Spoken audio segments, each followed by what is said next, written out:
Okay,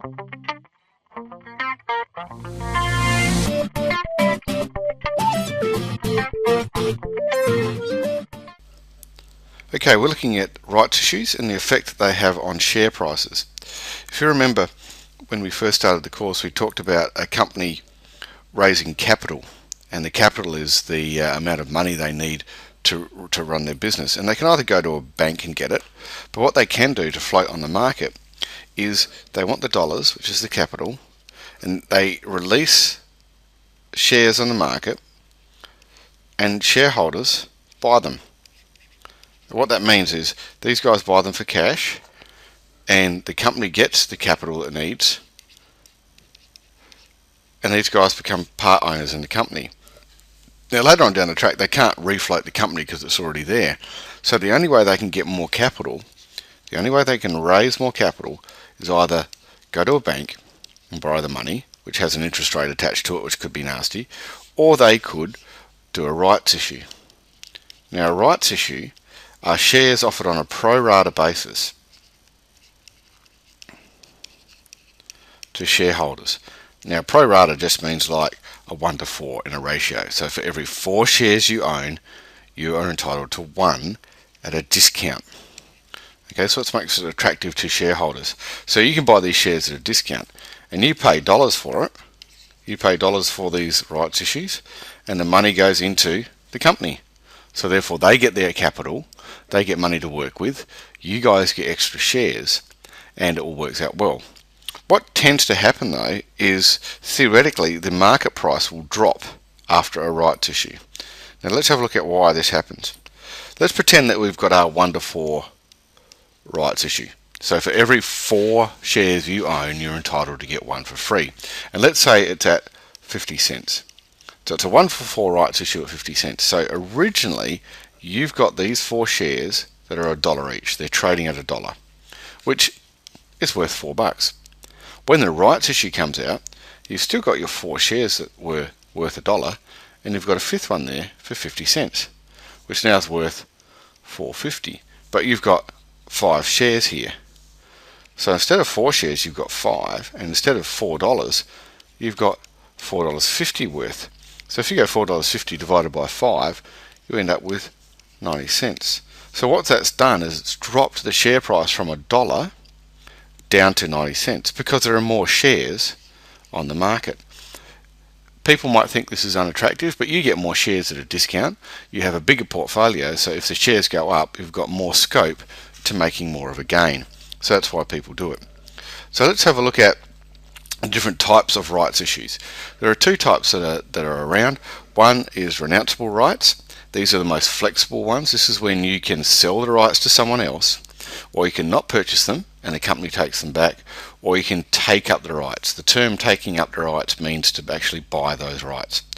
The non-renounceable rights are the other version. You only have 2 options for this. You can either take them up, which means buy them, or let them lapse, which means you let the company take them back. So obviously, if a company is going to let out renounceable rights, for you as a shareholder, it gives you more options. You can either buy them, you can sell them to someone else, or give them back to the company. So let's have a look at a typical kind of question and work out how you'd solve it all. So BFP announces a renounceable 1:5 rights issues at $2.50. The shares are currently trading on the market at $3.35. Bronte owns 4,000 shares in the company. How many BFP shares will Bronte be entitled to? Now it's a 1-for-5 rights issue. So at the moment he has 4,000 shares. Divide it by 5 gives you 800. So he will be entitled to 800 shares in this rights issue. How much will it cost him? Well, if he can buy the 800 shares and buys the whole lot of them, they're at $2.50 each. Now, this will cost him a grand total of $2,000. There is no brokerage and no GST in rights issues, and because this is like when they were first floated on the market. So the money is going straight to the company. It's not going through a broker. It's going straight to the company, so there's no brokerage or GST. The next kind of thing we'd like to know is calculate the expected price of BFP after the rights issue. So what happens to the share price after the rights issue? And this is what we did before. So we have currently, you've got 5 shares on the market that are trading at $3.35 each. That's your $3 value. That's the market value. So you've got 3 shares at $3.35, and that's worth $16.75. One new rights issue comes out. That's at $2.50, which is at that discount, which means that a grand total of $19.25 worth of shares you have. Now, we have 6 shares now. 5 add 1 is 6. $19.25 is what they're worth. So it drops the share price down to $3.21, which isn't that bad considering that they started at $3.35. So when the rights issue is done, because there are more shares on the market, it waters it down to $3.21, and you as a shareholder has to kind of wear that drop in price. What's the value of a right on the market? So let's think that you might be wanting to sell these rights rather than buy them.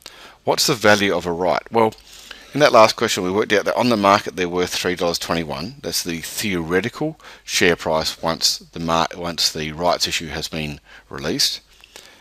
They are being sold to other people at $2.50.